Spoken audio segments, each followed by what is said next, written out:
أعوذ بالله السميع العليم من الشيطان الرجيم بسم الله الرحمن الرحيم اللهم صل على سيدنا محمد وعلى آله وصحبه أجمعين.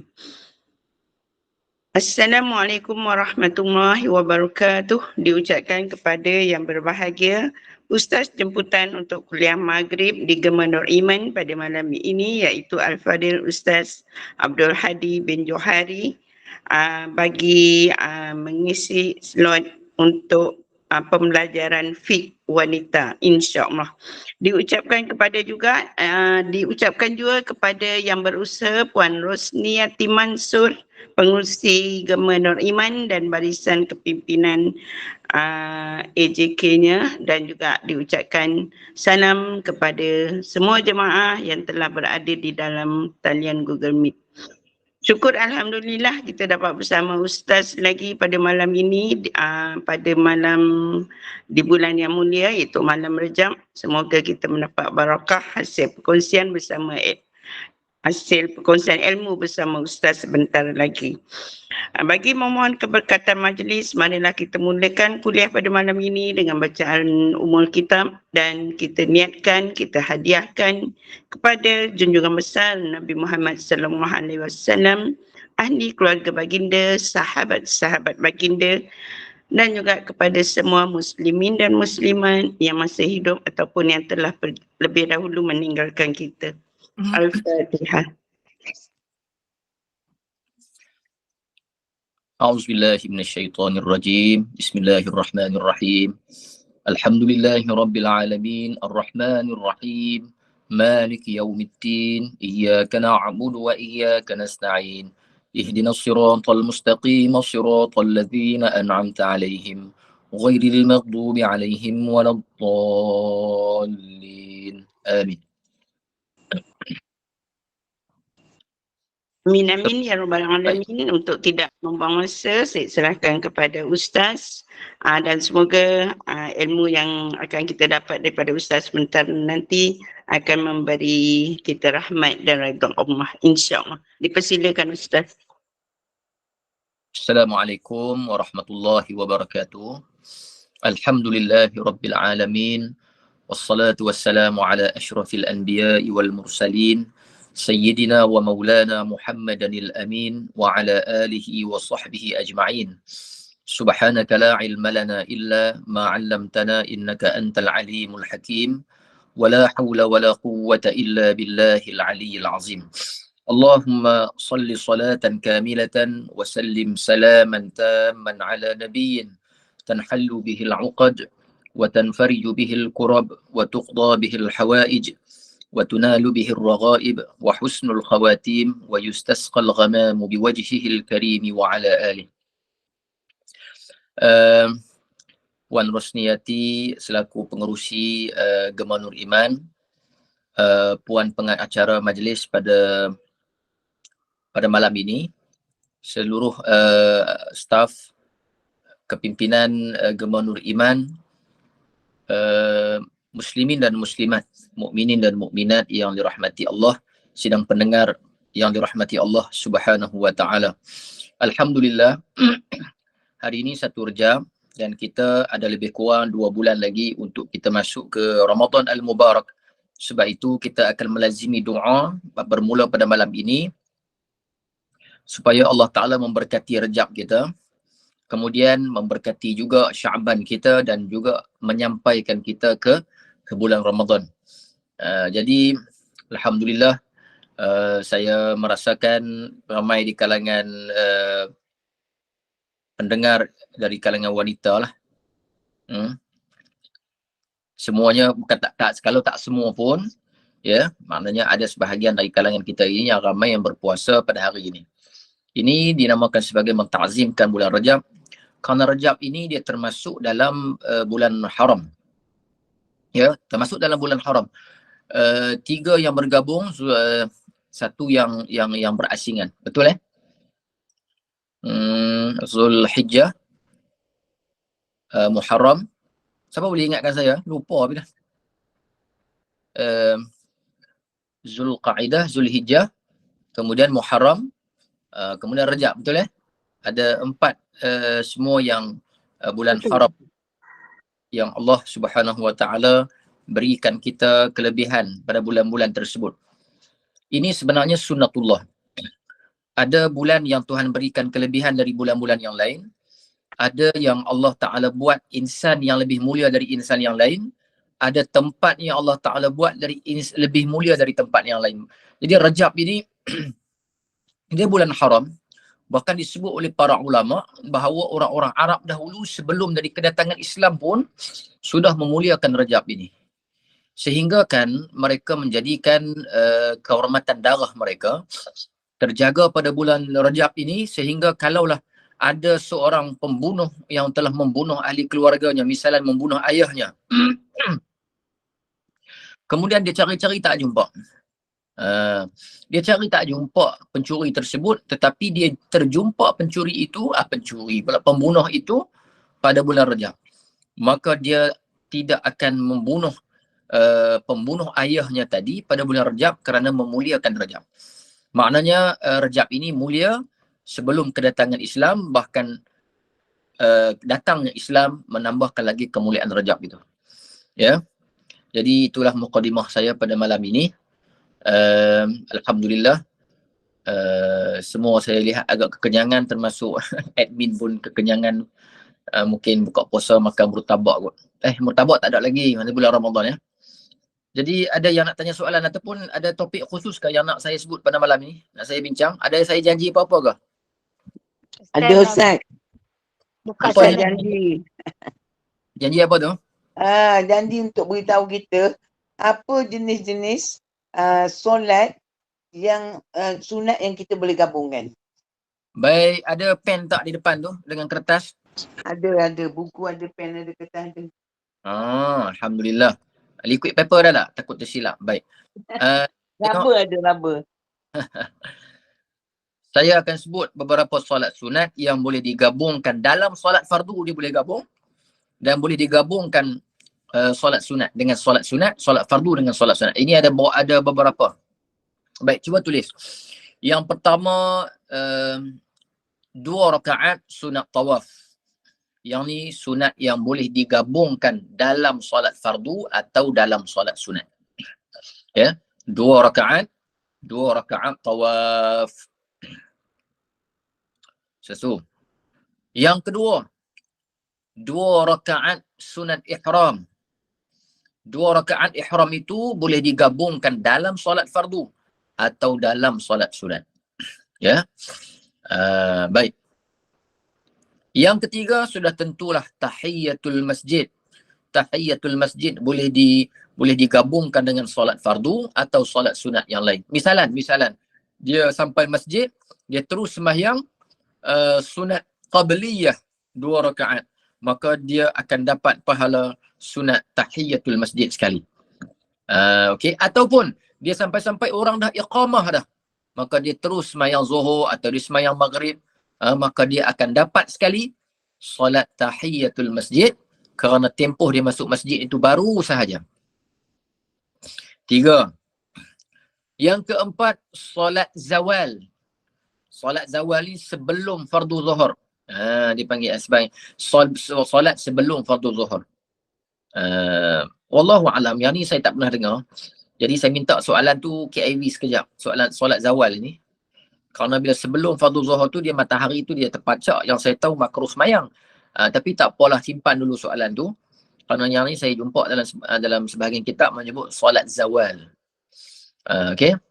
Yang kelima, solat taubat. Ya, boleh digabungkan dalam solat fardu atau solat sunat. Ya.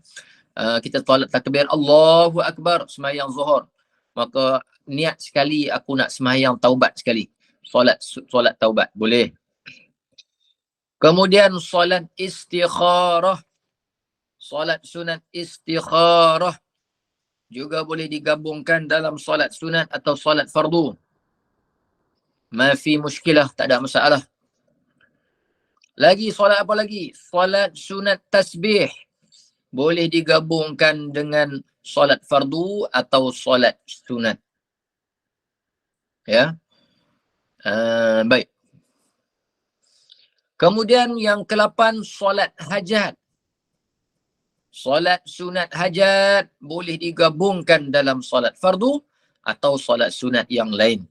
Tidak ada bermasalah. Okey. Yang ke-9, solat awabin. Jadi mengaduh dengan orang lah, solat awabin ni ada pendapat kata tak ada. Ada yang kata hadis tak kuat lah, tak apa. Yang tu depa buat cara depa, kita kefahaman kita dalam mazhab kita ada. Solat awabin ni di antara maghrib dengan isyak ni. Boleh buat. Kalau siapa nak buat solat sunat awabin. Paling banyak 20 rakaat. Kemudian solat sunat wudu. Solat sunat wudu juga boleh dilakukan. Contoh, kita ambil wudu. Kalau kita nak sembahyang sunat wudu dululah 2 rakaat. Lepas tu qabliyah tahiyatul masjid dulu. Kemudian lepas banyak. Jadi boleh gabung 3-3 tak apa tu. Qabliyah dalam masa yang sama, niat wudu, tahiyatul masjid dapat sekali. Tahiyatul masjid dapat sekali kalau kita baru masuk masjid. Boleh tak? Sempat dah tulis tu? Sempat semua apa ni, kebanyakan Tak payah. Kita tak payah sebut ya Ustaz. Sebut Macam kita dapat teruskan di tahiyatul masjid tu, kita tak payah sebut tahiyatul masjid tu. Tak sebut tak apa, dah baru masuk memang dapat sekali lah. Jangan kalau kita nak gabung tu, kita kata sahaja aku solat sunat wudu, lepas tu kita nak tadi Ustaz kata bergabung sekali kan dengan solat solat biasa kan. Jadi kita sebut macam mana tu Ustaz? Cara niat tu. Sabar. Bagi saya explain bagi habis dulu. Wahdah satu. Okey. Kalau masuk masjid, kita baru masuk masjid, sudah tentulah munasabahnya waktu tu. Kalau kita tak niat tahiyatul masjid pun dapat sekali. Tapi solat sunat yang lain tu perlu kepada niat. Misalnya hajat, wudu, solat sunat wudu semua. Yang tu dia munasabah bukan masuk masjid. Dia selepas wudu ada je orang tak semayang sunat wudu. Maka niat sajalah. Niat maksudnya hadirkan niat aku solat sunat wudu, tahiyatul masjid. Dan juga misalnya apa lagi? Dan juga wudu, tahiyatul masjid. Saya kata tadi apa? 3? Ambil lupa dah. Qabliyah. Ya. Misalnya qabliyah. Maksudnya qabliyah tu dijadikan teras kerana qabliyah ni dia maksudah, dia ada waktu. Bila dia ada waktu, dia dijadikan teras. Kemudian maka kita masukkan contohnya sunat wudu. Kemudian tahiyatul masjid akan dapat sekali lah. Sebab tahiyatul masjid ini dah munasabah kita baru masuk masjid. Maka kita akan dapat sekali. Tak nak tanya, yang dijadikan teras tu adalah yang utamalah. Satu yang kalau ikut ada waktu dia. Yang keduanya kalau let's say solat fardu, kita fardukan dulu ke macam mana? Yang jadikan yang Ustaz kata teras tu. Ya, dia macam ni. Dia ada istilah maqsudah dengan ghairu maqsudah. Yang saya sebut banyak-banyak tadi tu, yang tu ghairu maqsudah. Dia waktu pun tak ada. Dia tak ada waktu-waktu tertentu. Dia tak ada sebab tertentu. Jadi dia, bila kita boleh masukkan dia dalam mana-mana solat. Bila kita nak semayang, contohnya fardu. Sudah tentulah fardu itu dijadikan teras. Dia kena niat. Sama seperti mana niat qada puasa di bulan Syawal. Maka dia akan dapat sekali puasa sunat Syawal munasabah dengan bulan Syawal. Bahkan kata ulama mazhab Syafi'i kata kita tak niat pun dapat kalau ada munasabah tu. Kalau dah bersempena dengan keadaan waktu itu, tak niat pun dapat. Cuma jangan menafi sahaja. Contohnya aku nak puasa qada, tapi aku tak nak puasa Syawal. Tu dia nafi. Baru tak dapat. Tapi selagi dia tak nafi, dia akan dapat sekali. Ya. Jadi yang saya sebut tadi banyak-banyak tu dia panggil ghairu maqsudah. Dan dia tidak ada waktu, dia tidak ada sebab. Yalah ada sebab tu adalah, tapi bukan sebab selepas dia panggil apa ni, dia panggil lebih kurang dia tidak ada waktu. Yang mudah fahamnya dia tidak ada waktu. Dan sama perbuatan Ustaz? Ya. Dan sama perbuatan dia. Ya, ya. Contohnya Ya, mesti kan sama. macam solat jenazah apa semua tu tak boleh kan? Tu dia panggil nuzum yang tidak sama nuzum. Solat yang tidak sama nuzum. Boleh eh? Tapi macam sunat tasbih tu kan lain dengan sunat biasa. Sunat biasa kita tak bertasbih. Banyak apa ni rokok-rokok banyak tu baru dia berlain. Tapi kalau asal dia kalau nak buat macam biasa boleh je.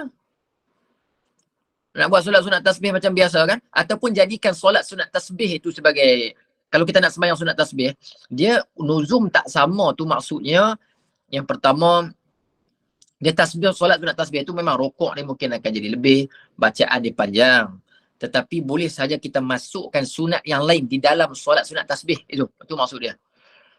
Ataupun solat sunat yang saya sebut banyak-banyak tadi nak letak sekali dengan tasbih boleh, walaupun solat itu dia berbeza. Nuzum ni bukan makna dia nuzum yang sama ni maknanya ada rukuk ada sujud. Solat jenazah ni dia tak ada rukuk tak ada sujud. Boleh ya?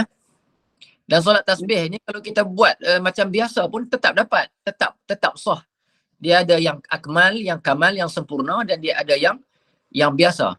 Dia panggil sekurang-kurangnya. Akal ada cara sembahyang dia tu, tak perlu kita buat sampai macam yang panjang-panjang. Witir Baik. Ustaz, witir. Witir.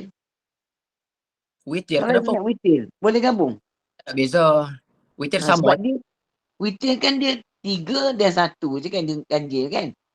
Kita nak gabung, kalau kita gabung dengan solat lain, kita kena tambah pula 1 lagi jadikan 3 kan Ustaz? Macam mana tu? Gabungkan yang 2 sahaja, yang 1 tak payah. Ya, gabung yang 2 sahaja. Jadi mana 2 rakaat je lah kita buat witir. Witir kan ganjil. Nanti bagi saya sempurnakan bacaan ni dulu. Nanti buka soalan, nanti kita soal jawab Azul ya. Kalau tidak habis saya banyak ni senarai ada kat 30 lebih. Kalau tidak nanti terputus. Nanti dulu wahdah satu-satu. Kemudian kita sambung soal jawab nanti. Baik. Kemudian solat sunat wuduk saya dah sebut. Kemudian solat sunat ketika hendak keluar dari rumah. Ya. Setiap orang yang nak keluar rumah dia ada solat sunat 2 rakaat. Okey. Solat sunat ketika hendak keluar rumah. Kemudian yang seterusnya solat sunat ketika Kemudian yang seterusnya 2 rakaat selepas isyraq. Selepas isyraq, selepas berakhir waktu makruh, iaitu bukan solat duha. Ini ada 2 pendapat sebenarnya. Ini ada 2 pendapat. Ada pendapat yang mengatakan solat isyraq itu adalah duha dan duha itu adalah isyraq. Ini khilaf di antara Ibnu Hajar dan juga Al-Imam Al-Ghazali rahimahumallahu ta'ala. 2 rakaat dipanggil solat isyraq. Elok sebaik-baik sahaja selepas selepas mana berakhir waktu makruh, iaitu apa? Selepas naiknya matahari. Sebelum duha sembahyang dia dulu. Jadi kalau ikut pendapat yang mengatakan duha itu isyraq, maknanya sembahyang duha itu adalah isyraq lah. Isyraq itu adalah duha. Tapi ada pendapat yang kata isyraq itu bukan duha. Maka solat isyraq ini berasingan lah. Maknanya 2 rakaat. Selepas habis waktu makruh tu lah. Waktu naik matahari segalah tu. Barulah kita sembahyang. Kemudian solat kerana ingin bermusafir. Tadi keluar rumah tak mesti musafir. Yang ni solat nak musafir jauh. Melebihi 81 km. Tapi solat ini solat di rumah. Okey. Yang ni ada sebab ni. Dia panggil ada sebab sebelum. Baik, yang ke-15 solat sunat bagi orang musafir apabila singgah. Oh, saya silap, minta maaf ya. Solat sunat ingin musafir ni tak boleh buat kalau waktu tahrim. Kerana dia bukan termasuk, saya cek dalam kitab dia sebut ini solat yang tidak ada sebab sebelum. Kerana musafir berlaku selepas itu. Musafir tak berlaku lagi. Baik, kemudian yang ke-15 yang seterusnya. Ke-15 ke berapa saya tak ingat dah ni. Solat sunat bagi orang musafir apabila singgah sesuatu tempat dan ingin meninggalkan tempat itu. Saya ulang, solat sunat bagi orang musafir apabila singgah di sesuatu tempat dan ingin meninggalkan tempat itu. Dia duduk di mana-mana perkampungan, dia musafir, ya. Kemudian dia nak tinggalkan tempat itu. Sama ada dia nak sambung perjalanan ataupun dia nak balik ke kampung ni semula. Tak kisah, yang penting dia nak tinggalkan tempat itu. Ya. Yang seterusnya solat sunat selepas pulang dari safar. Sebelum tiba di rumah lah, jangan sampai di rumah lagi. Maknanya kita sampai tu kita buat di masjid ataupun surau yang berdekatan dengan rumah sebelum sampai di rumah. Ini dipanggil solat sunat selepas pulang dari safar. Kebetulan waktu kita sampai tu, waktu tu orang dah iqamah dah. Nak semayang. Maka kita boleh niat, aku semayang fardu zuhur dan aku gabung dengan solat sampai ke kampung aku. Solat pulang dari safar. Solat aku baru sampai daripada daripada musafir. Boleh? Gabungkan. Ustaz, maaf Ustaz nak tanya, yang solat sunat selepas pulang dari musafir tu, itu kena di luar mukim ke atau dah ada dalam mukim? Maknanya ada syarat yang macam untuk jamak ke? Ada kisah? Tak ada? Dia sebut jangan di rumah saja. Buatlah di masjid ya. Terima kasih. Baik. Kemudian ada satu solat sunat yang barangkali kita tak pernah dengar, iaitu solat sunat keluar dari tandas. Yang ni ada dalam kitab saya tengok. Kifayatul Raghib ya, Kifayatul Raghib. Dan juga Kifayatul Raghib ini dia menakalkan daripada pandangan Imam Ibnu Hajar. Kitab Imam Ibnu Hajar nama Al-I'ab. Ya, Al-I'ab. Jadi mungkin ada sebahagian kita tak pernah dengar dan mungkin pelik sikit, tapi orang jarang buat, cuma ada disenaraikan. Wallahu alam, jangan tanya dalil lagi kat saya sebab saya pun tak seban semak di manakah muallif ini, pengarang ini dia ambil dalil bagi solat-solat sunat ini. Cuma mereka ada dalil kerana penulis dia bukan orang yang biasa, penulis dia orang yang tokoh besar dalam mazhab Syafi'i. Cuma saya tak sempatlah nak semak dalil. Jadi kalau rasa tak berapa banyak ni, tak payah buat. Tapi kalau rasa yakin dengan penulis ini, silakan, tak ada masalah. Ya, kerana solat sunat ini memang banyak. Jadi Tuhan buat solat sunat ini sebagai mukaffirat, pembuang dosa kita yang banyak-banyak ni. Kita sekali kita semayang, dia buang dosa. Semayang lagi, buang dosa. Sekali dia jadikan banyak. Sebab ada orang yang Allah Ta'ala buat, dia suka semayang. Mungkin puasa dia kurang sikit, kan? Sedekah dia kurang sikit. Cuma dia suka solat. Jadi yang suka solat ini, maka dia sukalah nak memperbanyakkan jenis-jenis solat sunat. Antaranya ialah ketika keluar daripada tandas, maka boleh kita gabungkan dengan solat sunat-sunat yang lain ataupun solat fardu itu sendiri. Yang ke-18, ketika hendak dibunuh dan dipancung. Yang ni sebut gila. Ya. Sama ada dia bersalah ataupun tidak bersalah, dia akan mati kerana akan dibunuh dan dipancung. Maka ketika itu sunat disembahyang dulu, dan memang sebahagian daripada, kalau kita pernah dengar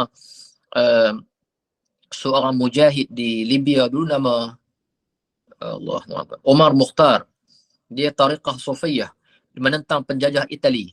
Ya, jadi dia minta sebelum daripada dia digantung, maka dia minta kepada pemerintah Itali waktu tu, penjajah, bukan pemerintah, penjajah, ya, untuk sembahyang sunat 2 rakaat. Jadi solat sunat ketika hendak dibunuh dan dipancung.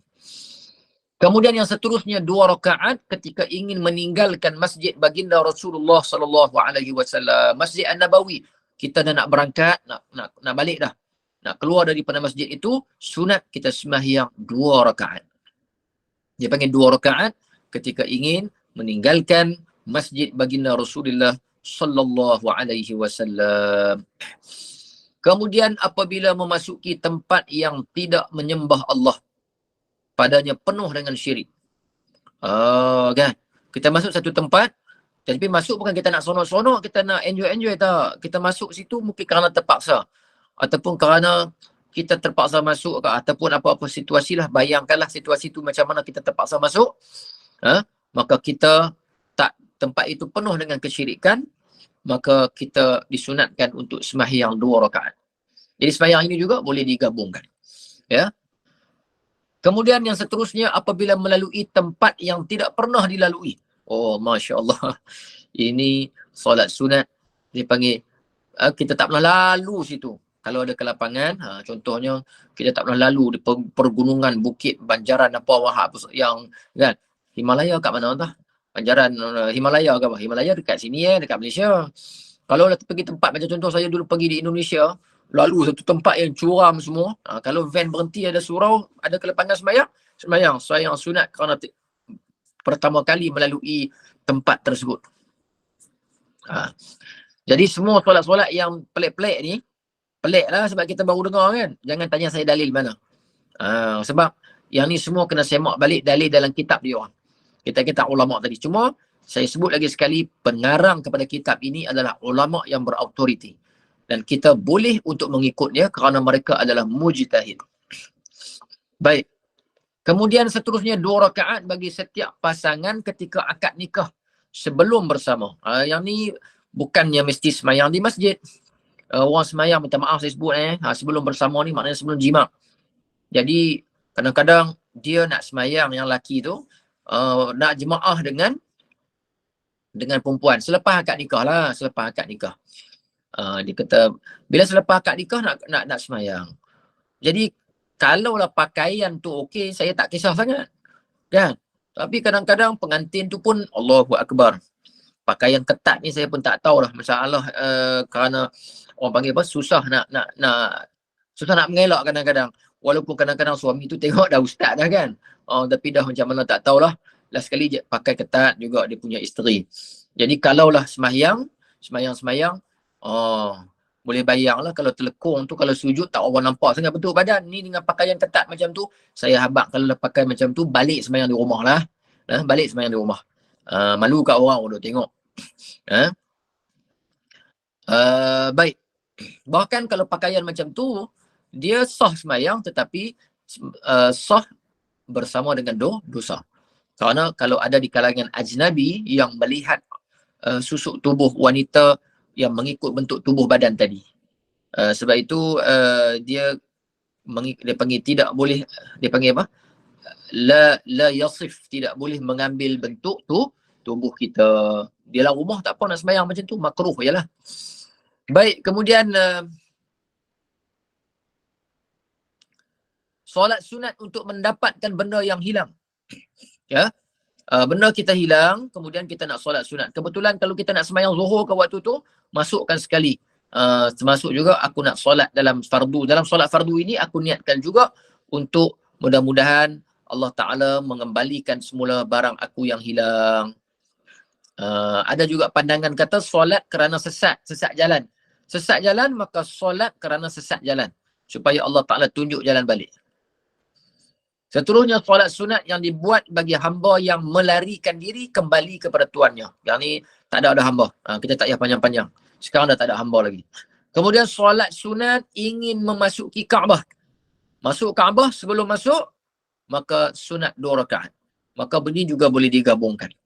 Kemudian ketika nak keluar daripada Kaabah, dengan menghadapkan wajahnya ke arah kiblat lah, maka disunatkan juga solat 2 rakaat.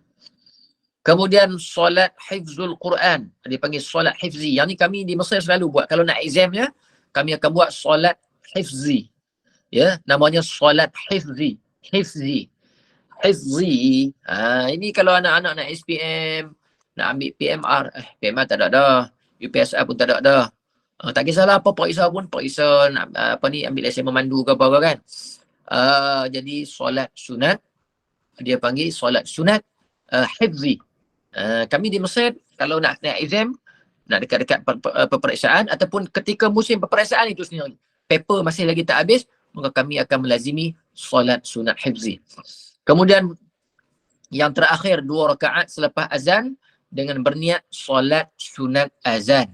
Ya, solat sunat azan. Baik. Jadi kitabnya nama apa? Kok siapa yang nak ambil boleh Kifayatur Raghib. Kifayatur Raghib. Ya, Kifayatur Raghib. Pengarang Kifayatur Raghib ni dia naqal, dia ambil daripada siapa?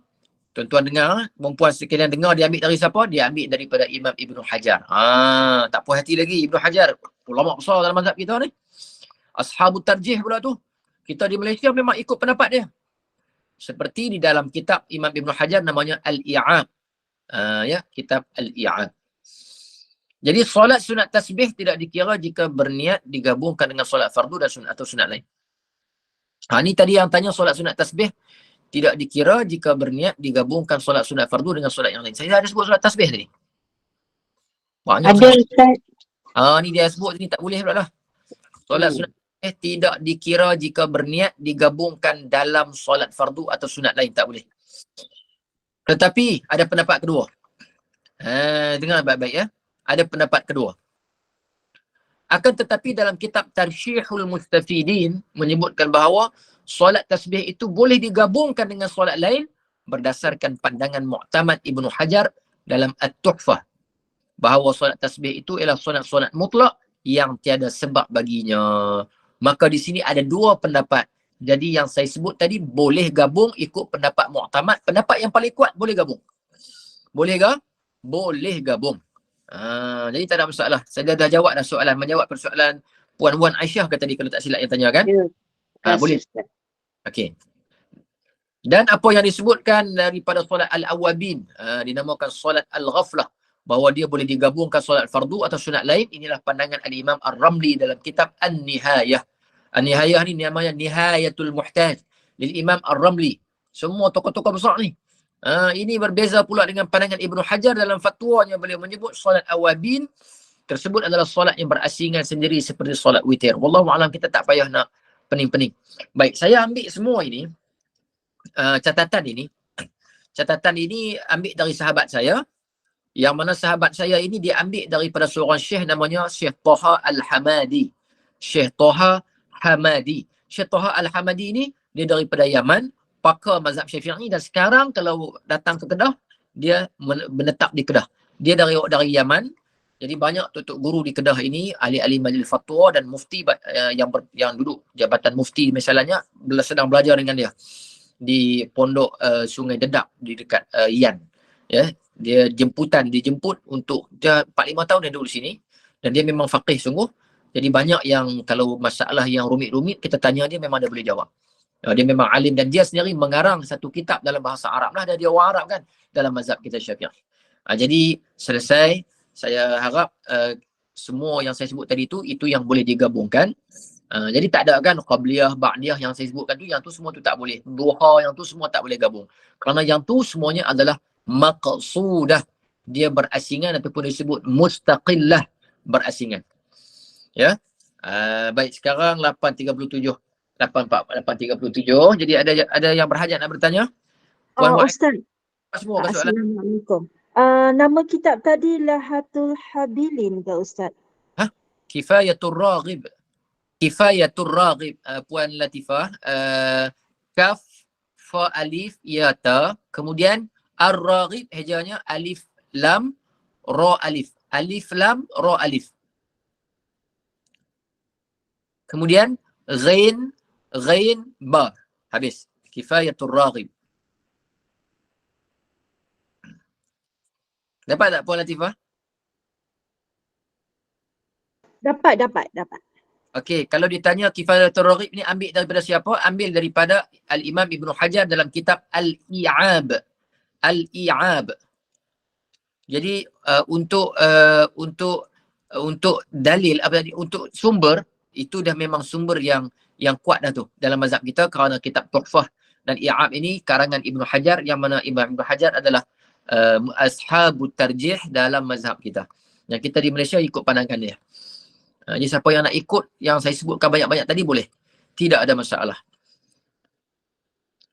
Untuk soalan Puan Aisyah tentang Puan Wan Aisyah tentang solat tasbih dah dijawab. Baik.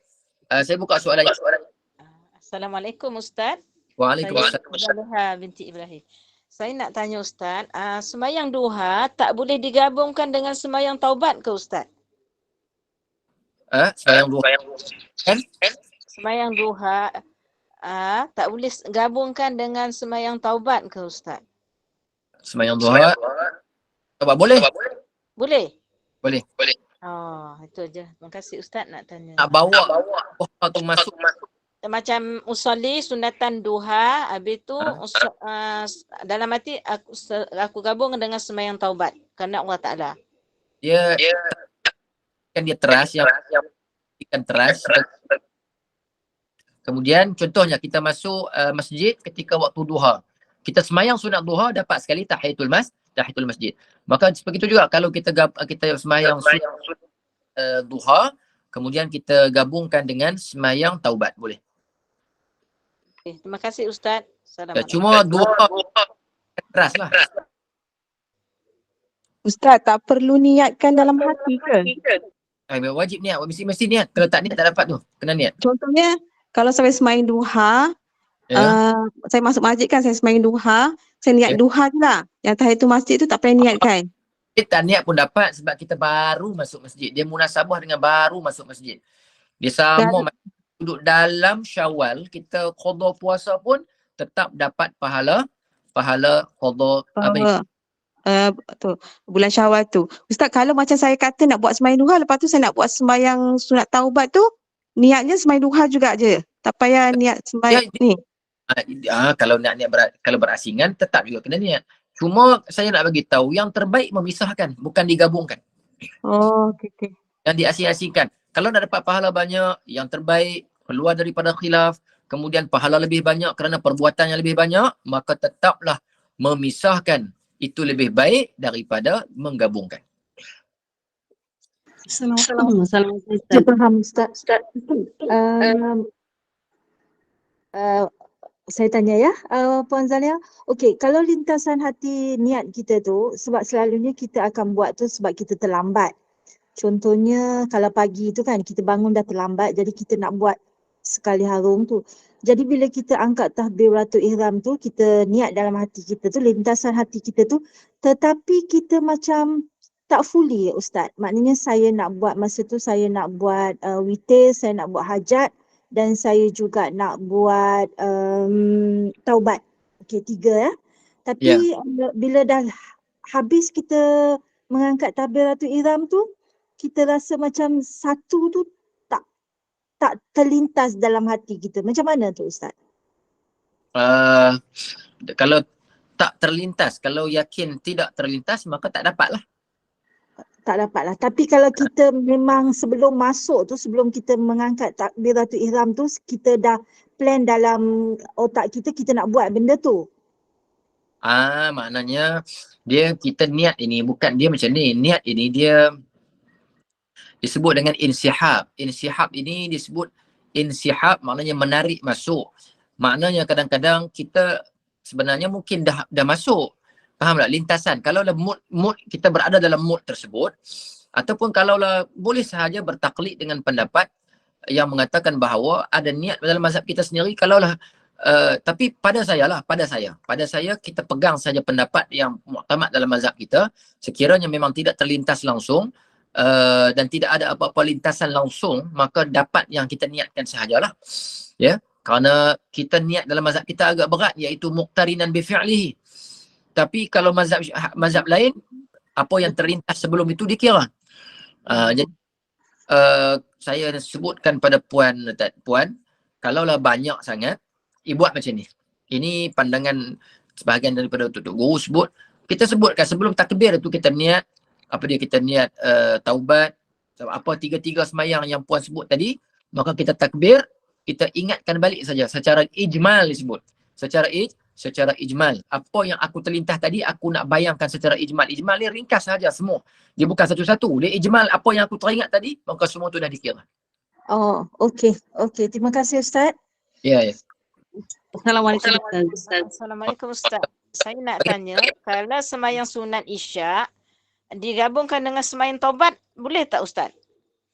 Digabungkan dengan solat sunat taubat boleh, tetapi dijadikan solat sunat Isyak itu sebagai teras, ya, sebagai teras kerana dia adalah maqsudah. Dia solat maqsudah. Dia ada waktu. Jadi jadikan dia sebagai teras, bagaimana kita sembahyang sunat qabliyah, kemudian kita waktu tu kita niat sekali solat sunat wuduk misalnya. Boleh?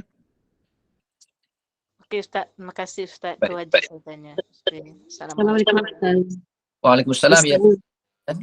Ustaz, sekiranya saya selepas solat Isya, bolehkah saya solat sunat ba'diyah Isya digabung dengan solat qada Isya? Qabliyah dia dua-dua maksudah tu tak boleh. Ba'diyah dengan qada Isya. Fardu qada tu fardu maksudah, kemudian qabliyah ba'diyah itu pun maksudah, dia tak boleh gabung sekali. Yang tu sebab dua-dua maksudah. Ya, tak boleh ya? Baik, sama. Okay. Yang boleh ni Ustaz Wan mau. satu yang tidak maksudah. Silakan. Assalamualaikum Ustaz. Waalaikumsalam warahmatullahi ya. Mau tanya barangkali mungkin saya tertinggal beberapa pelajaran kerana musafir. Jadi saya mau tahu kalau sekiranya solat jamak takhir tidak sempat dilaksanakan kerana kedua-dua waktu, contoh maghrib dan isya itu dah dalam penerbangan. Jadi apabila sampai ke tempat negeri yang dituju tapi belum sampai ke tempat kediaman, bolehkah dilaksanakan di tempat itu, tempat yang dituju? Boleh tak ulang lagi sekali, saya tak berapa nak jelas soalan. Maaf ya. Solat maghrib dan isya untuk takhir, tapi kalau dibuat memang dua-dua tak sempat, maghrib tak sempat. Jadi apabila sampai waktu isya, jadi dia jamak takhir, tapi sudah berada di negeri yang dituju, tapi belum sempat di tempat kediaman. Bolehkah Ustaz?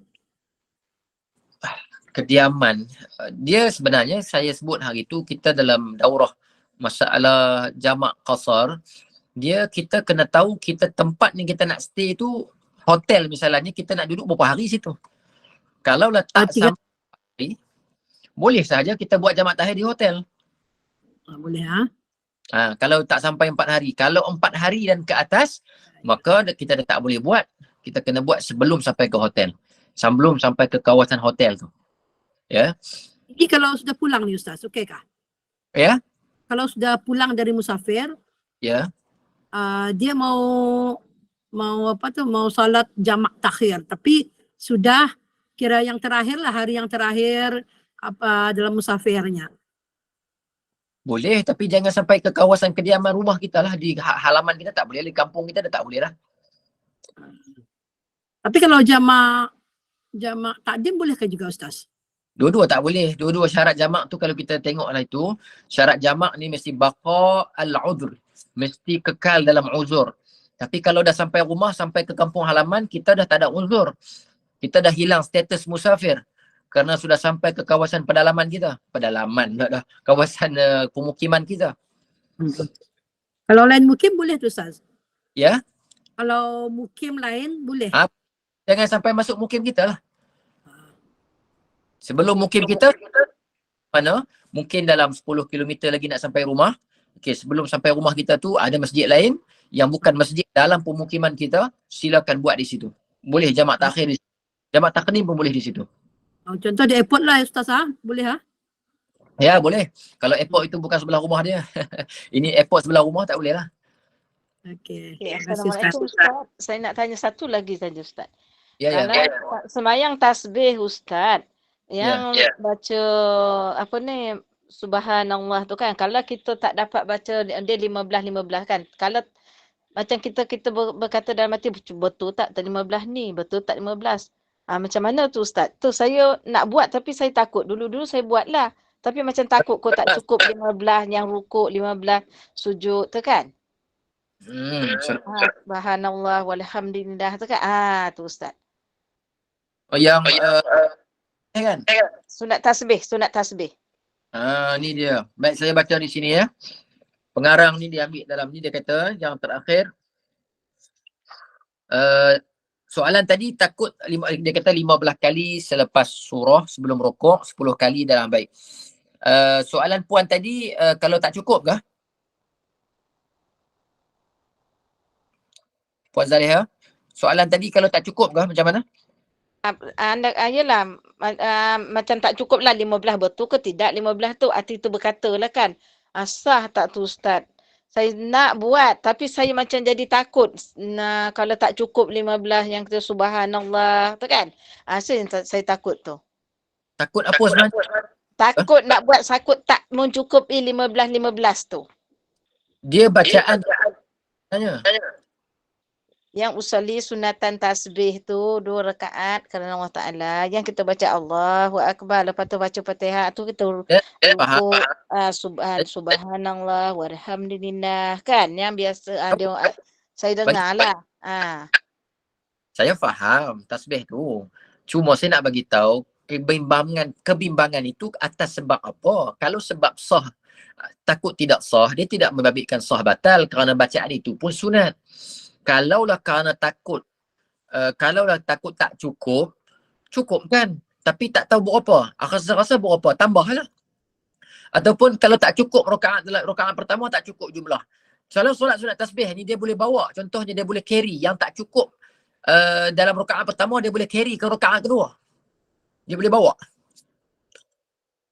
Jadi tak ada isu sebenarnya. Takut tu sebab tu saya nak tahu takut tu sebab apa. Takut sebab tak sah. Dia tidak membabitkan isu sah ataupun tidak. Yang ni kerana bacaan ini pun sunat. Ya. Sunat sahaja. Jadi sebab itu dia kata di sini, jadi jumlah tiap-tiap satu rakaat 75 tasbih. Jumlah 4 rakaat. Kalau tak cukup dalam 75 tu, andai kata, boleh ke Ustaz? Tu aja saya nak tanya. Boleh, tak ada masalah. Sama macam takbir raya 7 kali. Jadi kalau tak cukup 7 sah ke tidak? Saya nak tanya semua ni. Sah tak? Sah Ustaz, sah. Sah je, sama je lah. Sebab baca air namanya. Ni pasal semayang itu Ustaz. Ya? Buat. Sebab tu kata pengarang ni, kata saya ambil di kitab ni, dia kata dalam sembahyang tasbih ini sunat dibaca. Sunat maknanya tak membabitkan sah dan batal. Tidak ada masalah. Jadi jangan bimbang. Bermakna kalau tak cukup pun tak apalah Ustaz. Tak apa. Boleh. Cuma yang terbaik cukupkan. Kalau was-was, ambil jumlah yang paling sedikit. Kalau lah tak cukup rakaat pertama rasa kurang, bawa ke rakaat kedua. Bawa, carry. Tak ada masalah. Okey Ustaz, terima kasih banyak-banyak Ustaz. Elok jugalah Ustaz kisah-kisah semayang ni Ustaz buat macam ni kan. Ramai pendengar ada yang maknanya dah lebih dari usia 40-50, kebanyakan banyak mencari fadilat. Itu pengalaman saya mengajar di mana-mana surau dan masjid, banyak bertanya yang macam ni kerana usia-usia yang macam perempuan sekalian lah, banyak mencari fadilat, kelebihan-kelebihan untuk mengisi. Jadi saya faham yang tu. Kami orang-orang muda ni kurang sikit. Jadi kena nak ambil nasihat lah daripada ibu-ibu sekalian. Ya. Kami jenis kami ni, kami kurang, orang panggil beramal kurang sikit. Malulah sikit kan. Cuma mengaji, usia kami ni mengaji lah kot lebih sikit. Kan. Beramal kurang nanti. Yang terbaiknya ialah waktu zaman berilmu, zaman kita mencari ilmu ni juga, zaman kita beribadat. Tapi sebahagian daripada ulama' ada yang kadang-kadang kurang melakukan sunat kerana kesibukan dalam ilmu lah. Misalnya sahabat ada Abdullah bin Umar kalau tak silap, dia jarang puasa sunat. Sebab dia banyak mengajar. Maka dia cari pahala melalui ilmu lah. Baik. Ada lagi tak soalan? Ada 6 minit lagi. Sebab nanti ada kuliah pula selepas ni kan, Puan? 9 suku Ustaz. Tak apa. Ustaz, nak tanya dia kalau buat semayang sunat tasbih tu tengah malam ke, selepas subuh ke, sebelum subuh Ustaz? Solat sunat boleh buat waktu tahajud boleh, dan selain daripada waktu yang haram semua dibolehkan, tidak ada masalah.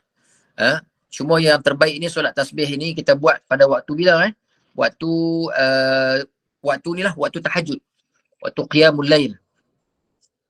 Oh, terima kasih Ustaz, banyak-banyak Ustaz. Terima kasih banyak-banyak. Pada waktu Assalamualaikum Ustaz, nak tanya pasal solat jamak tu. Ya. Baru ni saya ada pergi dengar tazkirah lah. Dia kata kita semayang tu walaupun dekat rumah kita, kita boleh jamak kan? Macam mana? Boleh ke Ustaz? Lagi sekali last, saya minta ulang. Macam kata kita ni, kita dalam perjalanan tu kan, macam kita pergi RNR tu, misal kata kita dah buat jamak, lepas tu kita nak jamak maghrib isyak tu kan, dalam perjalanan, macam RNR tu penuh semua. Lepas tu adalah masjid dekat kawasan kita, kita boleh buatkan masjid tu untuk jamak. Boleh ke Ustaz? Dan dah masuk kawasan rumah kita, kawasan mukim kita lah. Pendapat muktamad dalam mazhab kita tak boleh lah. Kerana dah masuk kawasan. Tak boleh. Sebab ada baru ni, dia kata boleh tu yang kita orang cakap, boleh ke yang selalunya kita orang cakap memang tak boleh lah, dah masuk mukim kita kan. Yang boleh tu bukan mazhab kita, itu mazhab Maliki. Mazhab Maliki kita memang tak boleh lah. Malah kita, yang saya tahu saya tak boleh lah kerana sudah masuk dalam kawasan. Pandangan muktamad tak boleh dah masuk dalam kawasan kita. Kita dah hilang status sebagai musafir. Bila dah hilang sebagai musafir, kita dah jadi orang yang bermukim. Orang bermukim boleh ke semayang jamak-jamak ni? Ni macam kita bermukim. Tak boleh. Tapi itulah baru-baru ni saya dengar boleh. Itu yang saya kata, kenapa pula boleh selalunya yang kita musafir tu tak boleh kan? Yang dibolehkan masa kita musafir. Kalau dah kita dalam mukim kita, mana boleh kita nak jamak pula kan?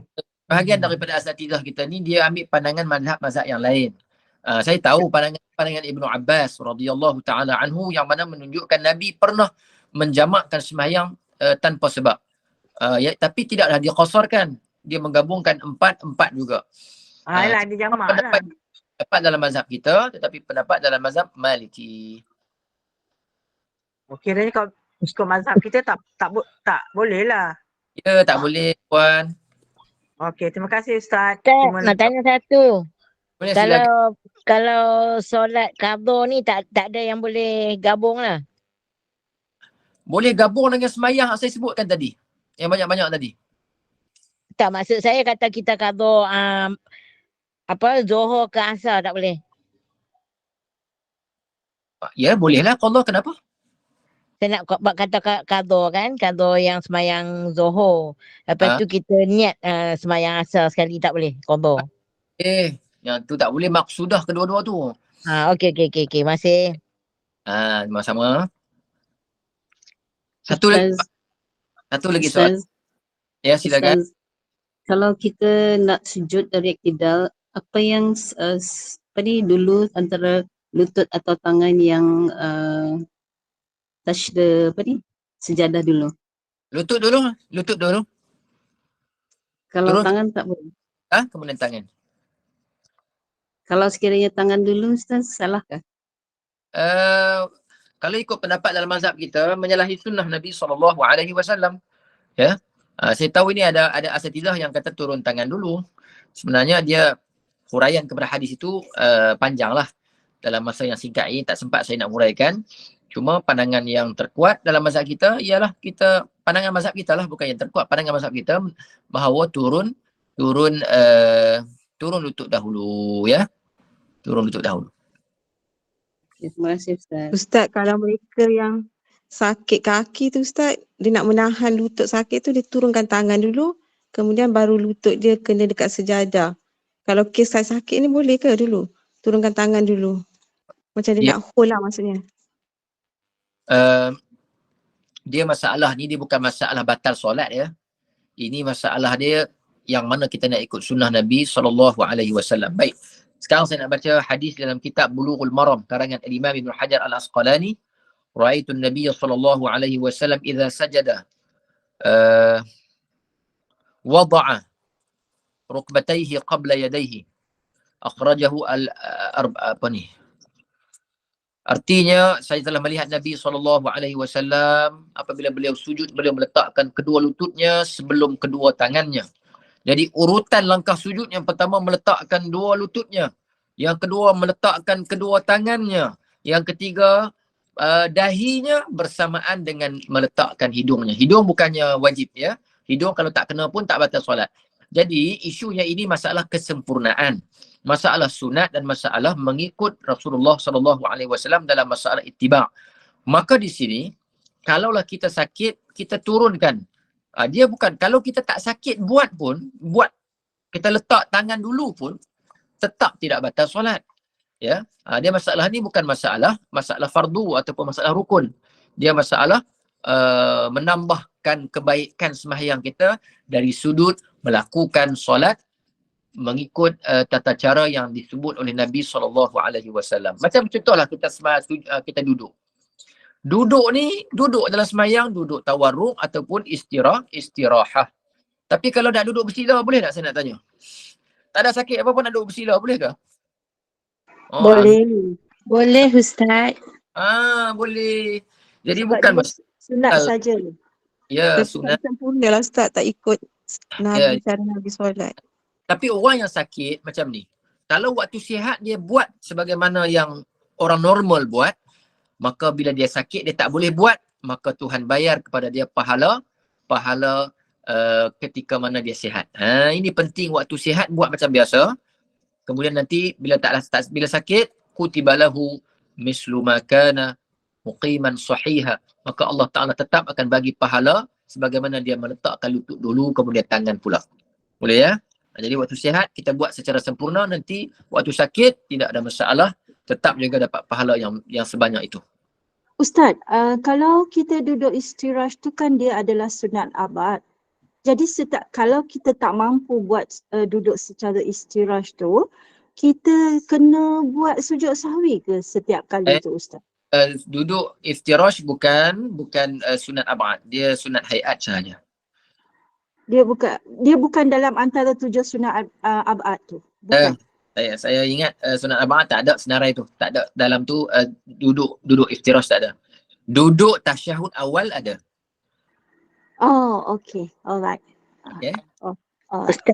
Ustaz, saya nak tanya. Ya. Ustaz, kalau macam Ustaz beritahu kalau waktu semayang ada 7 bahagian yang kita kena lantai, termasuk dahi kan? Yeah. Jadi saya tanya, kalau macam kadang kita perempuan, kalau kipas di atas, kadang-kadang bila kita nak sujud, kadang-kadang tu telekung tu melayang, dia menutup belah depan. Jadi dahi kita tu tak kena sejadah, kena kain telekung. Itu sah tak? Tak sah kalau tertutup semua sekali, langsung dahi tu tak kena langsung sejadah. Dia boleh menyebabkan tidak sah kerana telekung ini dia mengikut pergerakan kita. Jadi hati-hati. Sebab bila kadang kipas kan laju kan, bila kita nak tunduk tu kan, kain telekung tu dia kembang kan, kadang menutup ke depan. Makna tak kena dahi. Maksudnya kalau dahi kita tak kena sejadah, makna kena kain telekung, atas kain telekung, makna tak sah Ustaz ya? Kalau tak kena langsung. Kalau kena juga sikit, sebahagian tertutup sebahagian saja, sedikit kena tak apa lagi. Risau saya kena banyak kado. Kadang-kadang tu kita kipas tu kan, kalau kita singgah arena kan kipas laju kan. Dia ni. Okay, saya faham Ustaz.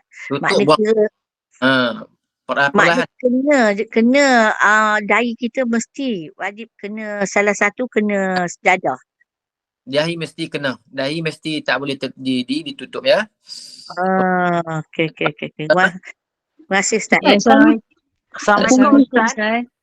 Ya. Ustaz, kalau kes yang dahi yang kena tadi telekung tu, kalau kita cepat-cepat tarik kan, benda tu boleh kan Ustaz? Macam kita macam kain terselak ke apa ke, tapi dengan syarat kita tahu dan kita immediately kita buat. Boleh kan? Cepat-cepat tarik. Cepat-cepat tarik boleh, tak ada masalah. Okay. Assalamualaikum Ustaz. Saya pernah operation dekat bahagian belakang. Lepas tu saya semayang duduk antara 2 sujud. Boleh. Macam tahiyat tu lah, saya duduk atas tahiyat sebab macam kita nak naik tu nak turun tu macam sakit kan. Ya. Okay. Saya buat duduk antara 2 sujud tu. Lama jugalah saya buat sebab dia bila kita nak rokok tu dia sakit. Tak apa, dah sakit, kita solat, Nabi kata buat sebagaimana yang kamu mampu, maka buat setakat mampulah. Sebab saya duduk antara 2 sujud tu kan, sebab bila kita nak turun tu kena pelan-pelan kan. Ya, nak faham. Rokok tu nak sujud tu kena pelan-pelan sebab terasa sakit tu kan. Itu tak apa Ustaz ya? Boleh. Sebab bila dah baik tu saya buat macam biasalah. Yang mana boleh buat rokok. Kalau yang tak boleh sujud atas lantai, rendahkan lagi rokok itu daripada kadar rendahkan sujud daripada kadar rokok, sebagaimana yang kita belajar lah. Itu memang sembahyang yang dikhususkan untuk orang sakit ya. Sebab yelah kan kita operation kat belakang, kita pergerakan kita tu kan sakit. Boleh, yalah sebab sakit lah tu. Kalau tak sakit mana boleh duduk macam tu kan.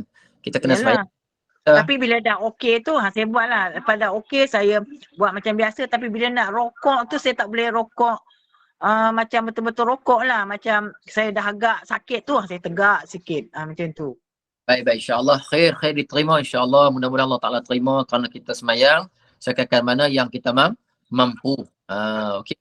Jadi sekarang dah 9 minit, nanti ada ustaz lain nak masuk pula. 9 suku, ada berbaki tak sampai 10 minit lagi. Jadi saya minta Assalamualaikum Ustaz. Satu soalan ni Ustaz. ya, okay. Boleh ya? Last. Ni kalau kita ni sakit macam operation ataupun sakit yang teruk yang tak boleh bangun kan. Boleh tak kita jamakkan Zuhur dengan Asar dan Maghrib dengan Isyak. Tapi kita memang sakit lah, payah nak bangun kan macam operation kan. Major operation perut.